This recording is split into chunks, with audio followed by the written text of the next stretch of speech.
It's been almost 25 years since I set foot in Ballygally Castle, yet the memory remains crystalline, a shard of ice lodged deep in my consciousness. Time hasn't softened its edges, it has only made them sharper. People speak of hauntings as fleeting things, a whisper, a shadow, a chill. They are wrong. A true haunting is a parasite. It finds a host, and it never, ever lets go. I left that place thinking I had merely encountered a charming, dreadful old hotel. The realization of what had actually happened, what it had done to me, would unfold slowly, pixel by agonizing pixel. It is, to this day, the only place I've been where the dead have learned to speak through the language of machines. My journey to that forsaken coast began as a fool's errand, a last-ditch effort to save a dying career I was never sure I wanted. My name was Alistair Finch, and for 5 years I had been the host and sole proprietor of a marginally successful web series called Static and Bone. The premise was simple. I, a hardened skeptic, armed with an arsenal of digital recorders, EMF meters, and video cameras, would visit famously haunted locations to debunk them. I had exposed faulty wiring in a haunted asylum, recorded the subsonic vibrations of a nearby factory in a cursed mine, and explained away 100 ghostly apparitions as dust motes and lens flare. I was good at my job. Too good. My small audience was growing bored of my rational explanations. They didn't want science. They wanted a scare. And worse, a part of me, a small, secret, childish part, wanted one too. So I scraped together my savings and booked a 2-week trip to Northern Ireland, a land steeped in blood and folklore, a place where the veil between worlds felt thin and frayed. This was my grand tour, my last attempt to capture something, anything that I couldn't explain away. The first week was a spectacular failure. It felt less like a paranormal investigation and more like a comedy of errors. My pilgrimage began in Donegal, at the ancient ring fort of Greenon of Ailech. As I set up my audio equipment, a brilliant rainbow arced across the sky over Derry. It felt like a good omen.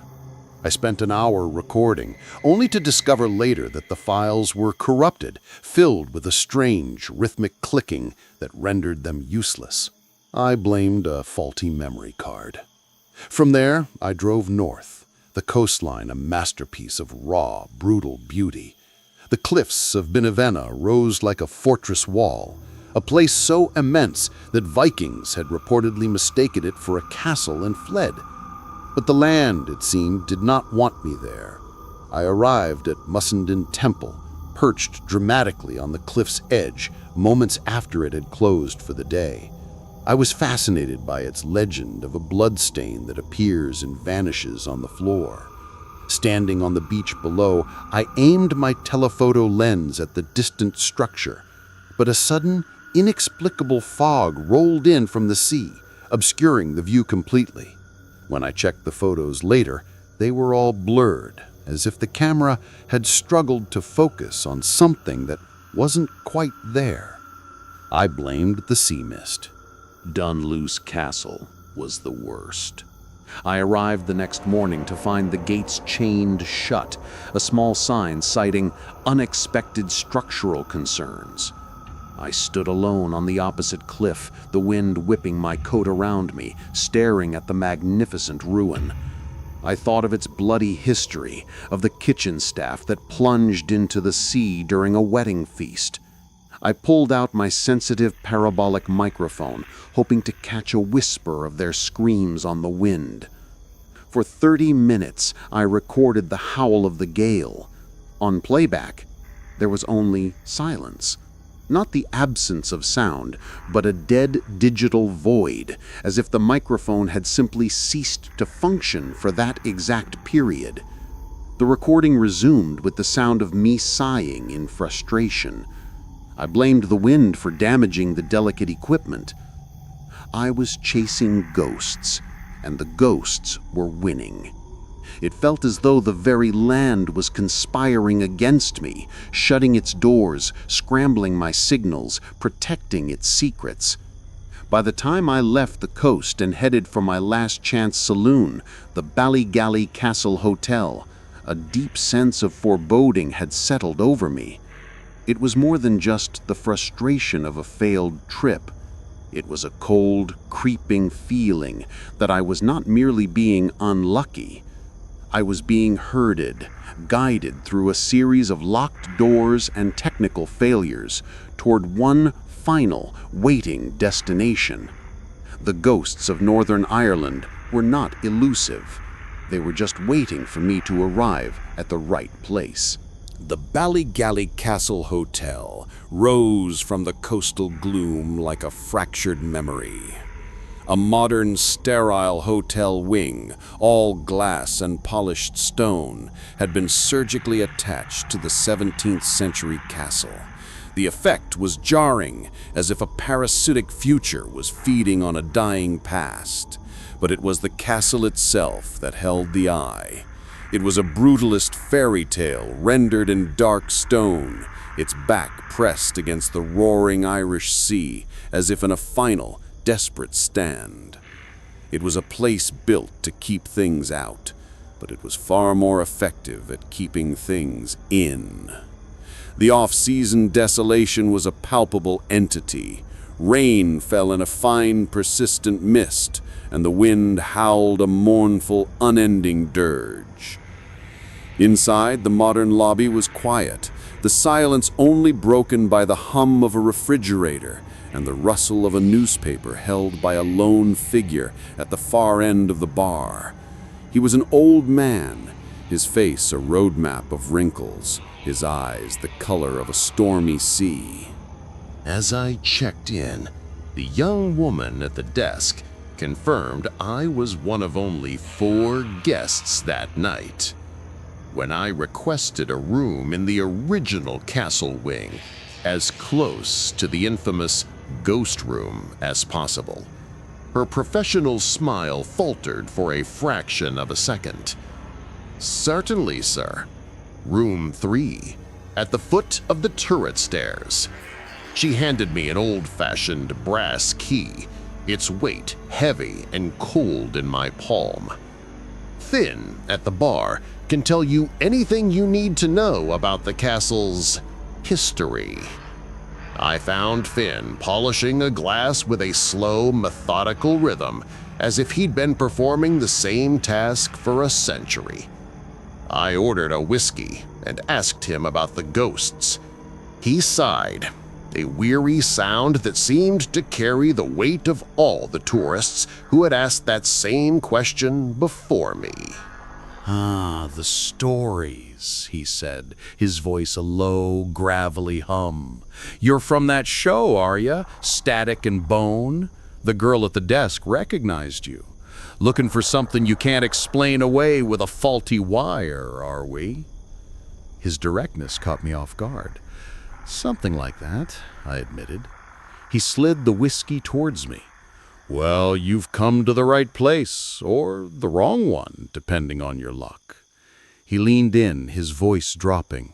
"The pamphlets will tell you about Lady Isabel Shaw, locked in the turret by her husband, Lord James, for failing to give him a son.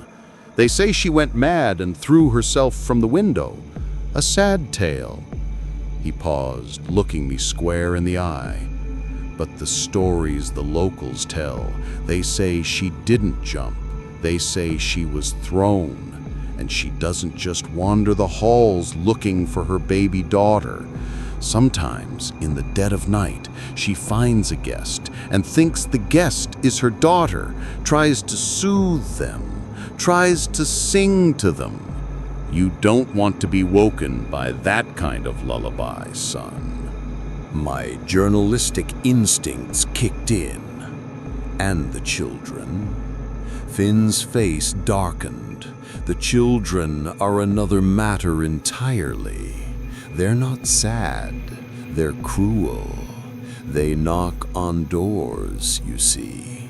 A little game of theirs. Most times it's just a knock, and the sound of them running off, laughing.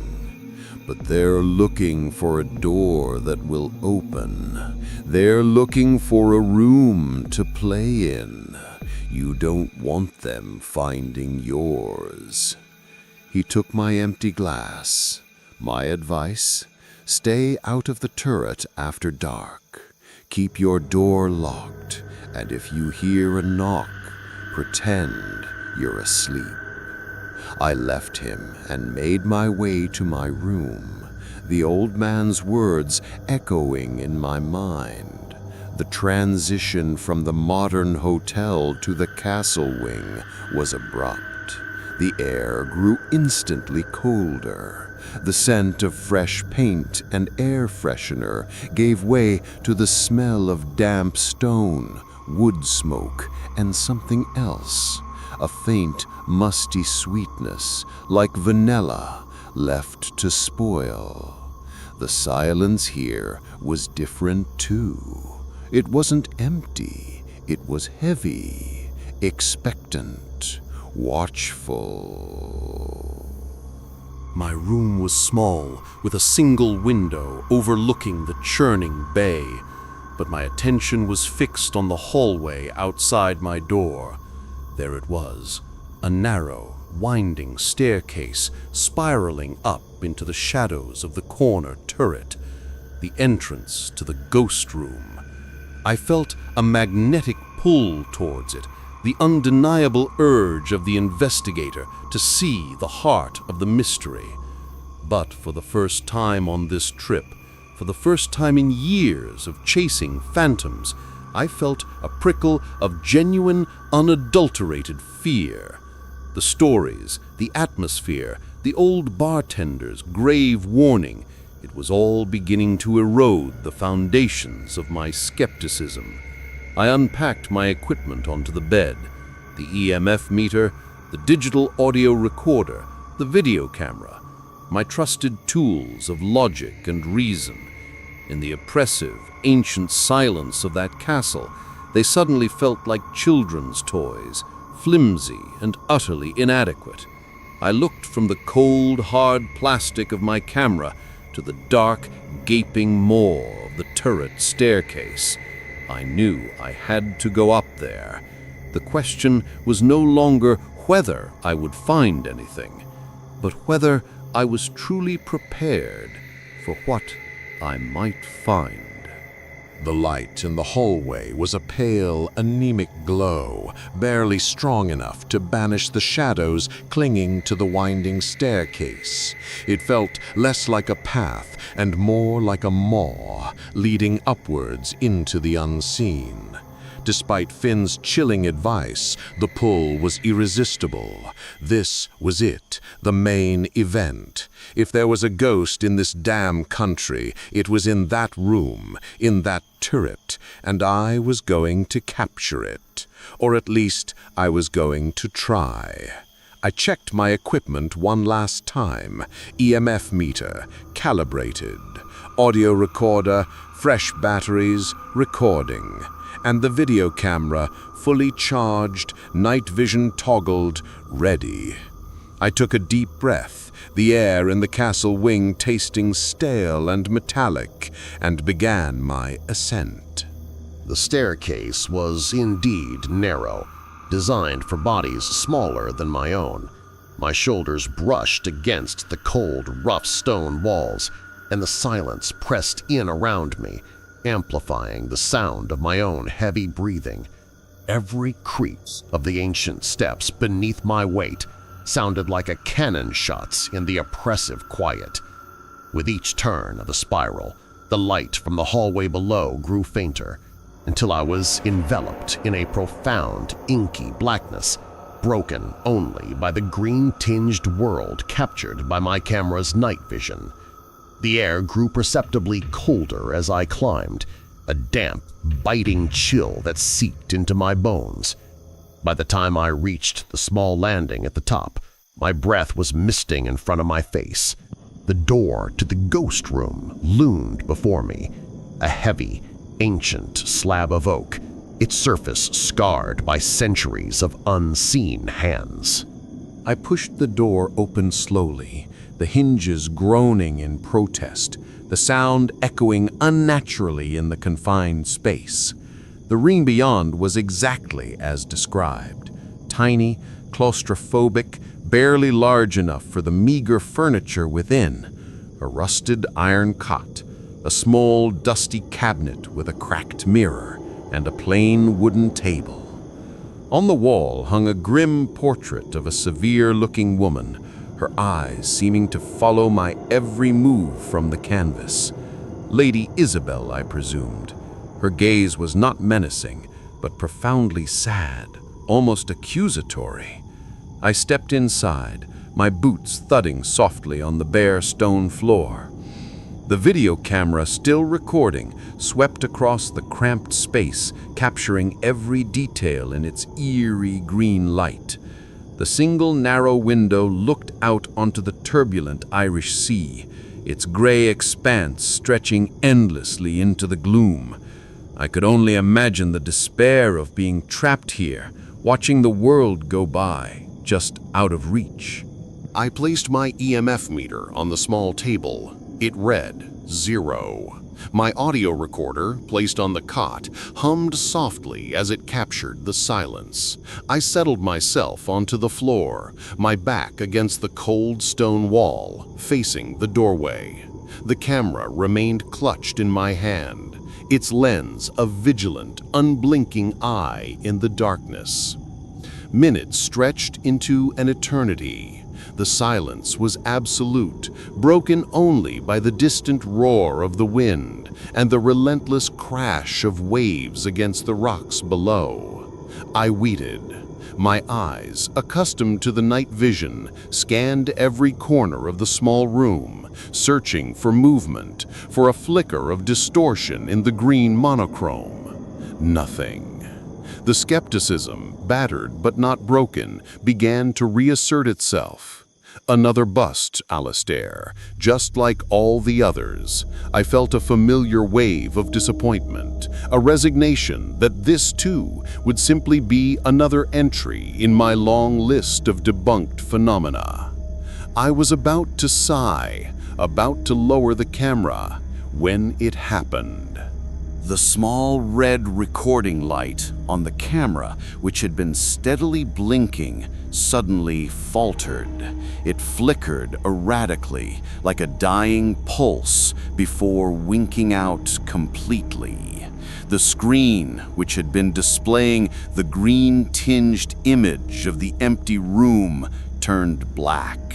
A tiny, almost imperceptible beep sounded from the device.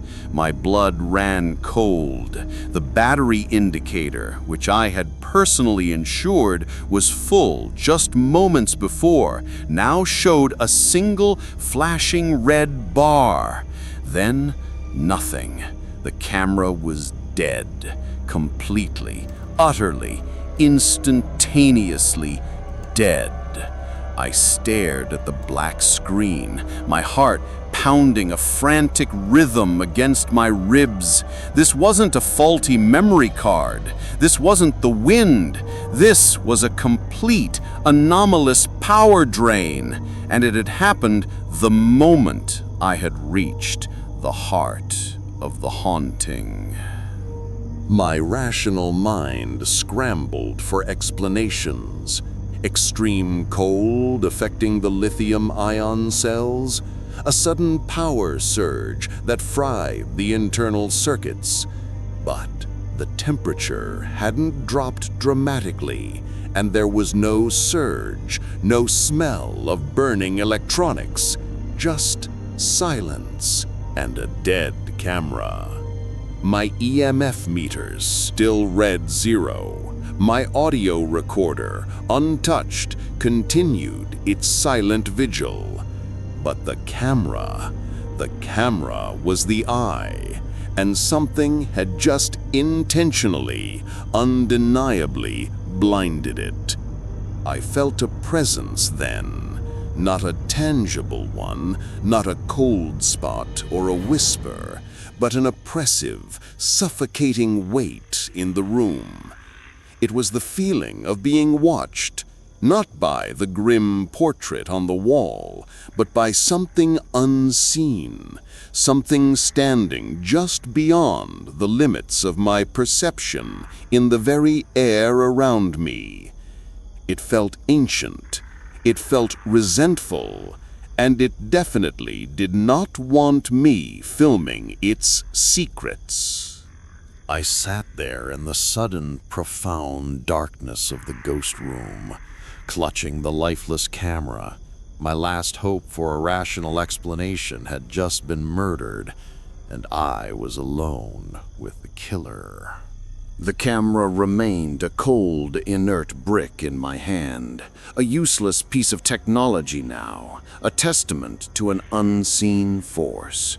I sat in the pitch black of the ghost room, listening to the frantic drumbeat of my own heart. Every instinct screamed at me to bolt, to flee down the narrow stairs and out into the stormy night.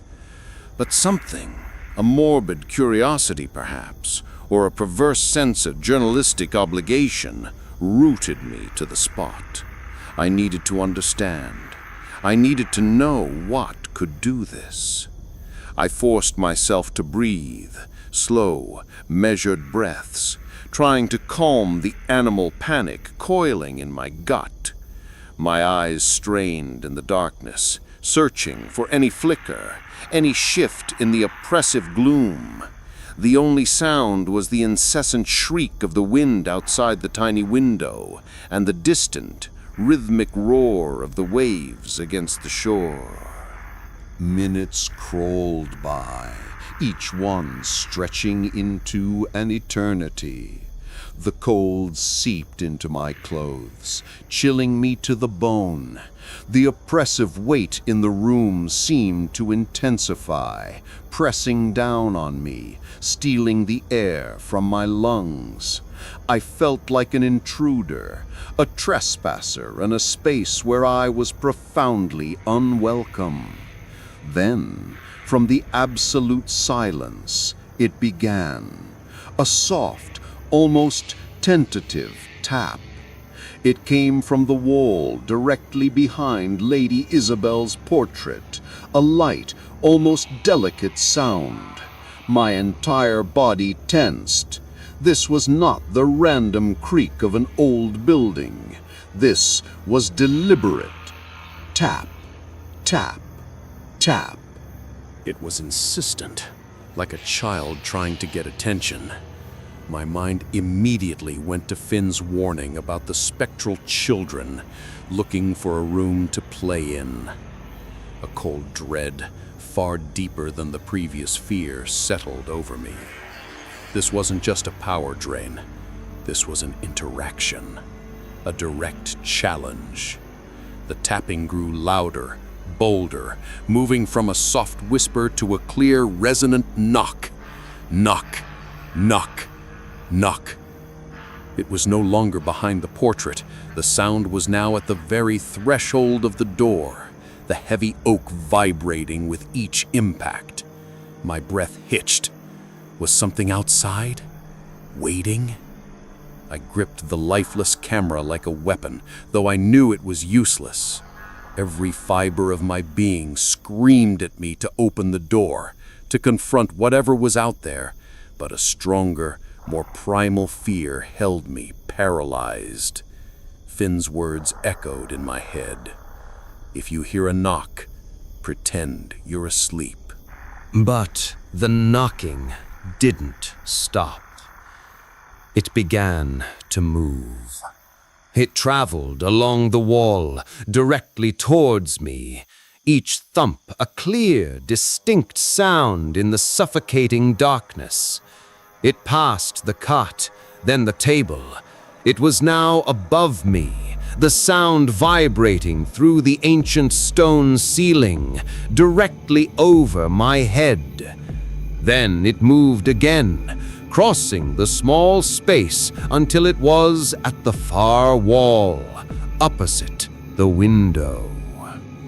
And there, The knocking exploded. It became a violent, furious banging, a frantic, deafening assault against the stone, as if something monstrous was desperately trying to smash its way out or in.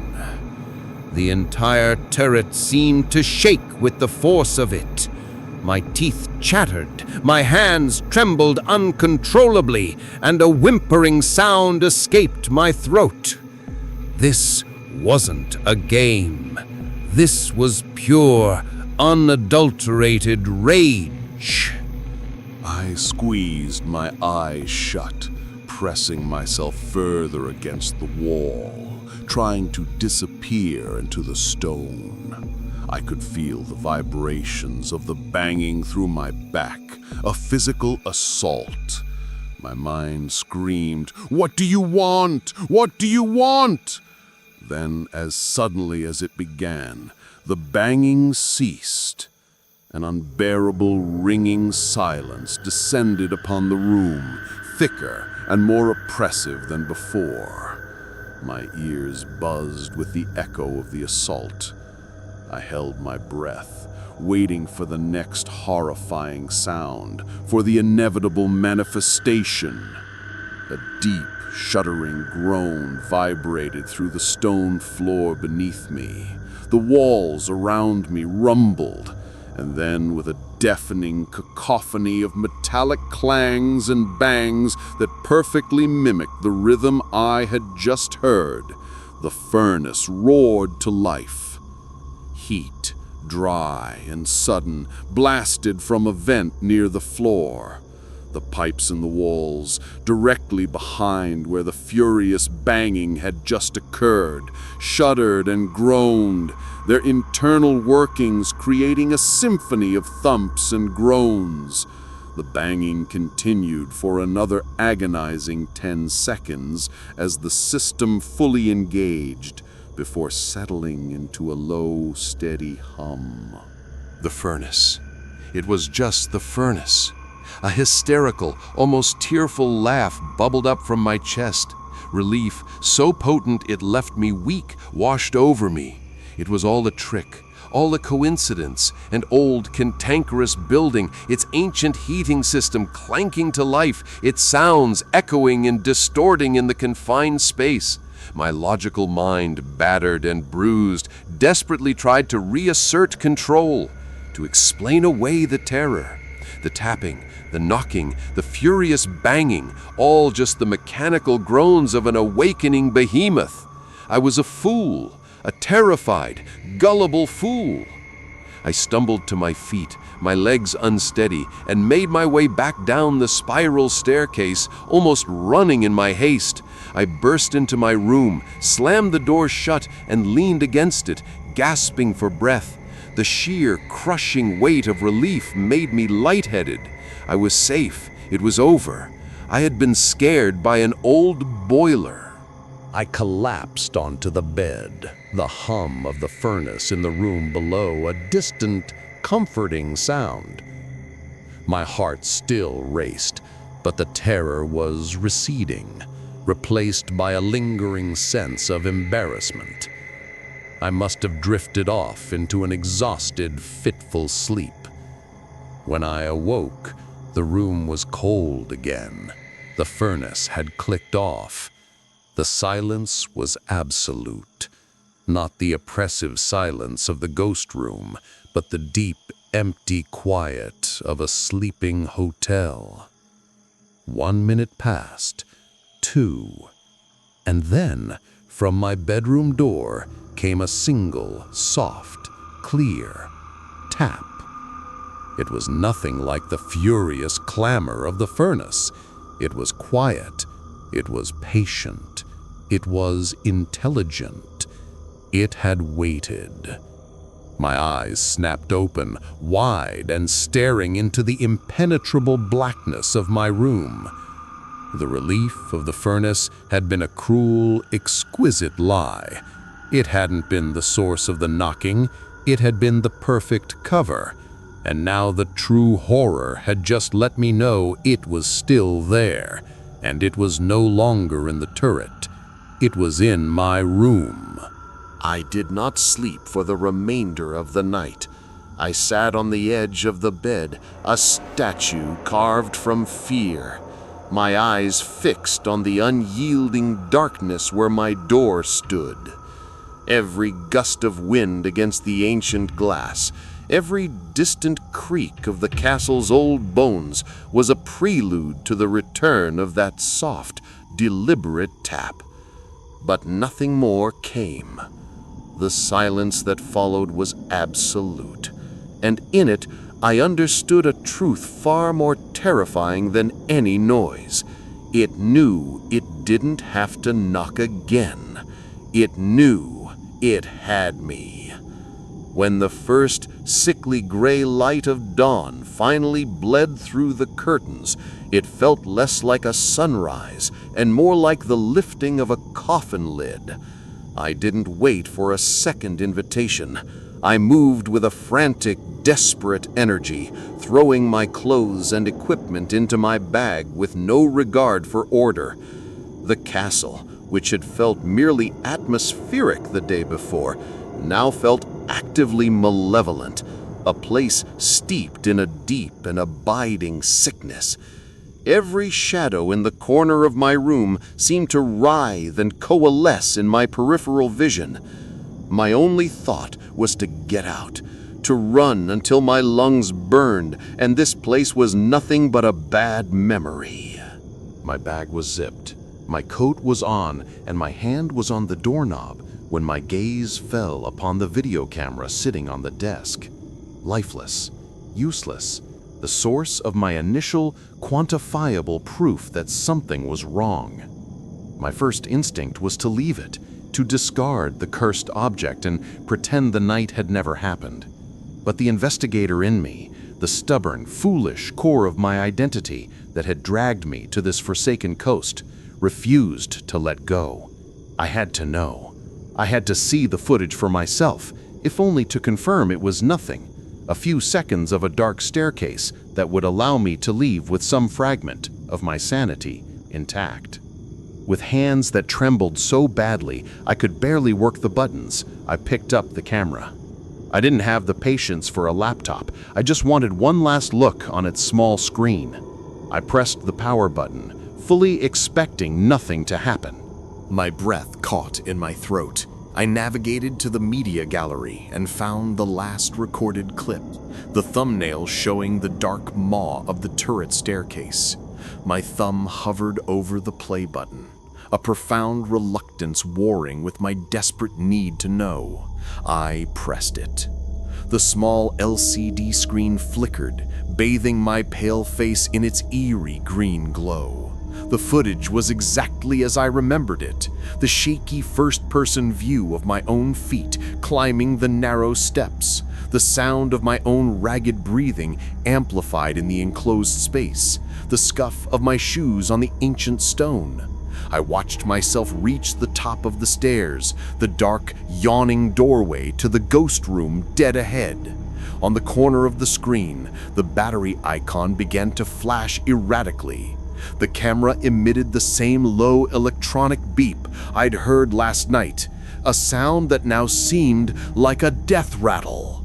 I was about to stop the playback, a bitter taste of disappointment in my mouth. It was just as I thought, a useless, corrupted file showing nothing but a power failure. But I kept watching, and in the final second, a single, fleeting, impossible second before the screen went completely black, something else happened. From the absolute, impenetrable darkness of the doorway, a shape began to emerge. It was not a full figure. It was not a face. It was a hand. Long, pale, and impossibly thin, its fingers stretched to an unnatural length like the legs of a spider made of bone and moonlight. It moved without a sound, gliding through the air with a languid, deliberate grace that defied all laws of physics. Its skin was faintly translucent, glowing with a sickly luminescence in the camera's night vision. It reached out, slowly, purposefully. It reached for my shoulder. The video cut the black at the precise moment its skeletal fingertips were a mere inch from the fabric of my jacket. I stared at the blank screen, my own reflection a ghostly, wide-eyed mask on its dark surface. The air in my lungs turned to ice. My blood felt thick and sluggish in my veins. I couldn't breathe. I fumbled with the controls, my fingers numb and clumsy, and played it again. The stares, my breathing, the beep, the pale, reaching hand, blackness. Again, the hand. Again, the hand. It was there. It was undeniably, horrifyingly there. The camera, my tool of logic and reason, had captured what my own eyes could not. Something had been standing in that doorway, cloaked in a darkness my senses couldn't penetrate, watching me. It had reached for me. The battery hadn't died from the cold or a technical fault. It had been drained, sucked dry by the proximity of that thing. The furnace had been a cruel trick, a perfect piece of misdirection to make me lower my guard. The single tap that followed was not a question. It was a declaration, a confirmation. I am here. I see you. I finally had the proof I had spent my entire career searching for. My ghost tour of Northern Ireland was at last a resounding success. But as I sat there in the gray morning light, staring at the frozen image of that ghostly hand paused on the tiny screen, I felt no vindication. Only a new and sickening wave of terror that threatened to swallow me whole.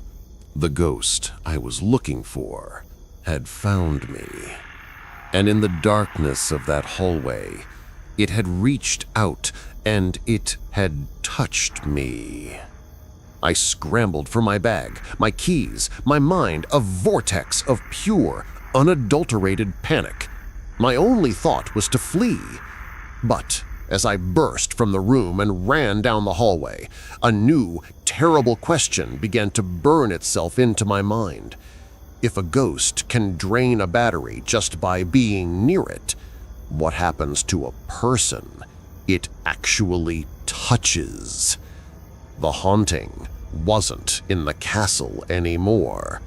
I was carrying it with me. I don't remember checking out of the hotel. I have a vague, fragmented memory of throwing my keycard onto the polished front desk, my hands shaking so violently I could barely let it go. The young woman's face was a blur of polite, professional concern. I offered no explanation. I couldn't. How do you explain that you are fleeing not just a place, but a piece of recorded footage that has fundamentally broken your understanding of reality? The drive to Belfast was a frantic, paranoid blur. Every wind-swept tree on the green hills looked like a gaunt, reaching figure. Every shadow in the back seat of the car was a phantom waiting to coalesce. The beautiful, melancholic landscape of the Antrim coast, which had seemed so full of elusive mystery just days before, now felt like the skin of a vast, living trap I had just barely managed to escape. My foot was heavy on the accelerator, my knuckles white on the steering wheel. I was a man running for his life from a ghost that existed only on a 2-inch LCD screen. The airport should have been a sanctuary, a gateway of steel and glass back to the rational, brightly lit world. Instead, it became the next stage of my torment. I dropped my backpack at the security checkpoint, my body thrumming with a nervous energy that I prayed would be mistaken for simple travel anxiety. I was waiting on the other side when the sirens erupted. The calm of the terminal shattered. Heavily armed soldiers in tactical gear were moving through the crowd, their movements sharp and purposeful, and they were moving towards me. I was escorted, my protests dying in my throat, to a sterile back room and shown an X-ray of my bag. On the screen, an image glowed with ominous clarity. 3 cylindrical shapes, perfectly uniform, taped together with a tangle of what looked exactly like wires, and a detonator: dynamite. A cold dread, entirely different from the supernatural terror of the castle, washed over me. This was real. This was a nightmare of a different sort, one that ended in a prison cell. I don't know what that is, I stammered, my mind a vortex of confusion and panic. My bag had never left my sight. They were shouting questions, their voices overlapping in a cacophony of urgent, clipped commands. In seconds, my bag was going to be taken to a blast chamber and destroyed. Then one of the security officers, a man with tired, seen-it-all eyes, leaned closer to the screen. "Sir," he asked, his voice low and steady, "would you happen to be carrying any batteries in your bag?" The word cut through my panic like a scalpel. "Yes," I nearly shouted. "C-cell batteries. For my camera's external flash. I taped them together to save space." The camera cables, wrapped around them to keep them secure, must have looked like ignition wires. A moment later, it was over. The bag was opened, the batteries confirmed. I was released with a series of stern warnings and suspicious glares that followed me all the way to the departure gate. As I sank into my seat on the plane, the initial wave of relief was replaced by something far colder. I remembered the impossible, instantaneous drain of my camera's power source. Was this just a coincidence?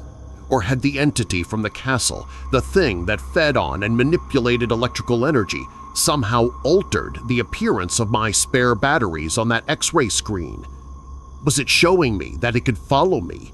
Was it proving that it could turn the modern world's own instruments of order and logic against me, twisting them into tools of chaos? I looked out the small window as the plane ascended, leaving the green Isle of Ireland behind. But I knew, with a certainty that chilled me to the very soul, that I was not leaving alone. But the haunting had already taken root. It began subtly, a series of technological quirks. My new phone, fully charged when I went to bed, would be completely dead by morning. My Wi-Fi would cut out without reason, the signal dropping the moment I entered the room, only to return when I left. They were small, nagging annoyances, easily dismissed, but they were piling up, forming a pattern. Then it became more direct. One evening, while watching television, the screen suddenly dissolved into a snowstorm of black and white static. For a single, heart-stopping second, the random pixels coalesced, forming the unmistakable shape of a long, pale hand, its fingers stretching, reaching out from the screen before the image collapsed back into static. I threw the remote across the room and shut the television off, my heart hammering against my ribs. The final undeniable proof came from the audio recorder. I had decided to reformat all the memory cards from the trip, to digitally purge the last remnants of that place. I plugged in the card from the recorder I had left in the ghost room. I knew it had captured nothing but silence, but before I erased it, I listened one last time. I put on my best noise-canceling headphones and turned the gain all the way up. For 3 minutes, there was only the low hiss of atmospheric noise. And then I heard it, a whisper, so faint it was almost subliminal, buried deep beneath the hiss. It was a woman's voice, thin and reedy, distorted by a strange digital echo. It spoke only one word, my name, Alistair. It was the final nail in the coffin of my sanity. I pulled the case from the closet, my movements now filled with a grim, obsessive purpose. I laid out every piece of equipment, every memory card, every hard drive from the trip. The haunting wasn't just a memory, it was data, and data could be analyzed. I spent the next 48 hours in a feverish, sleep-deprived haze. I ran the corrupted audio file from Grianon of Latch through a dozen filters. The rhythmic clicking wasn't random noise. It was a pattern, an impossibly slow, deliberate tapping. Tap, tap, tap. The same sound that had tormented me in the castle. I pushed the contrast on the blurred photos from Mussenden Temple to its absolute limit. In the swirling sea fog, a face appeared, faint and ethereal, but undeniably there. A woman with dark, sorrowful eyes. The horrifying truth fell into place. The entity hadn't just been at Ballygally, it had been aware of me from the moment I arrived. The glitches weren't failures, they were breadcrumbs. It had been testing me, toying with me, leading me down a path of locked doors and scrambled signals, herding me towards the castle. Ballygally wasn't just another stop on my tour. It was the epicenter. It was the trap. My final act was to plug the camera into my main computer to see the footage of the hand on a large screen. The video file transferred. I clicked play. The green-tinged staircase filled my monitor. I watched myself ascend. I watched the battery icon begin to flash. I watched the pale hand emerge from the darkness. But this time, it did not cut to black. The hand in the video reached forward, its skeletal fingers closing the last inch of distance. It touched the on-screen version of my shoulder. The moment it made contact, every screen in my apartment, the monitor, the television, my phone, my tablet, flashed a blinding white. A deafening shriek, a sound of digital tearing and human agony erupted from my speakers, my headphones, every device capable of producing sound. The lights in my apartment flickered and died, plunging me into darkness. The afterimage of that pale, ghostly hand burned onto my retinas. I sit here now, in the silent, suffocating dark of my apartment, writing this on a battery-powered laptop. I don't know what it is or what it wants. I only know that it has escaped. The ghost of Ballygally Castle is no longer bound to its ancient stones. It has found a new home, a new prison. It lives in the static between channels. It hides in the corrupted data of my hard drives. It watches me from the reflection of every dead screen. I went to Ireland to capture a ghost story on camera. In the end, the story captured me. My web series was called Static and Bone, a prophecy. I now realize I provide the static, it provides the bone. There is no escape. There is only the haunting. Forever.